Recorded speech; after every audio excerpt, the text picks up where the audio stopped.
4 ways you are killing your passive income empire dreams. Make no mistake about it, one of the best ways to earn a living is to do it with as little work as possible. This doesn't mean that you're not going to do any kind of work. What passive income means is you work once, but you earn many times over. Compare this with active income, where you have to show up to work at your 9-to-5 job or you don't get paid. Active income boils down to no work, no pay. Passive income flips the script. You can work very little and still earn an income. With that said, if you're trying to build a passive income empire, you may be doing 4 things that may be killing your dreams. Worst of all, you're probably not aware of it. You settle for quick freelancing money. If you confuse building a passive income with making some money doing side jobs online for other people, you're doing it wrong. Freelancing is not the same as passive income building. This doesn't mean that you shouldn't do freelancing. You should get some cash coming in to fund your up-and-coming passive income empire. However, you should not confuse the two. Freelancing is essentially active income, but on your own terms. You work your model to perfection. How many times have you put up an online business, but somehow, some way, it just isn't right? If you keep doing this, chances are you're going to fail. Why? There's no such thing as perfection. You have to learn when to move on to the next project. Otherwise, you're going to get stuck with one project for a long, long time. You can't let go of your 9-to-5 job. I know people who are making full-time incomes with their passive income empire, but still cannot let go of their 9-to-5 job. If you find yourself in that situation, please understand that the reason you can't let go is due to your emotional attachment. It has nothing to do with financial reality. Focus on what works. Learn to let go. You only invest time in passive income planning when you have time to spare. Make no mistake, the better you plan your passive income empire, the more likely it will work, and the more likely it will get off the ground in the first place.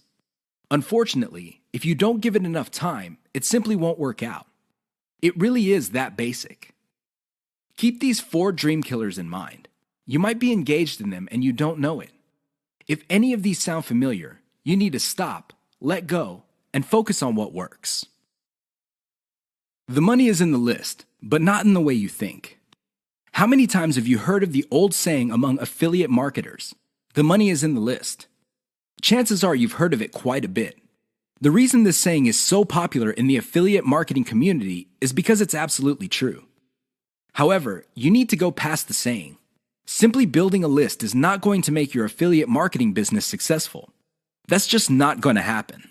In fact, if you just put up a mailing list, chances are it's going to cost you money every month, and you'll have nothing to show for it.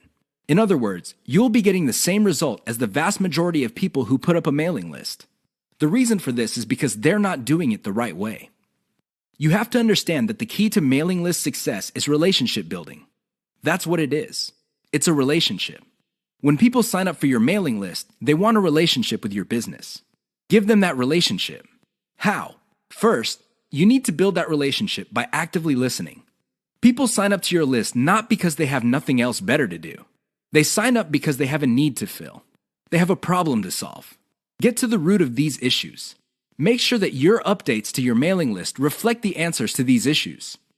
Next, you need to get your list members emotionally invested in what you're doing. They have to be made to feel like they matter. They have to be made to feel like they're part of something big or something great. If people feel that your business is just basically going on about its business on autopilot, people are really not going to care. They feel that it's going to succeed regardless of whether they have a role in it to play or not. So, they just step out. Finally, build a personal brand. You have to understand that people are not interested in a relationship with some faceless, distant, remote corporation. They also don't want to deal with an anonymous company. Instead, they want to be emotionally involved with, or at least have some sort of tie with a personal brand. In other words, their hopes and aspirations regarding the solution that they're looking for is tied into your personalization of your brand. That's how you get people emotionally invested. That's how you make them feel like you're listening to them. Keep these in mind, because otherwise your list is just not going to make any money. The old saying of, "the money is in the list," is just going to remain exactly that for you. A saying. Turn it into a reality. Build it on the solid foundation of a brand relationships.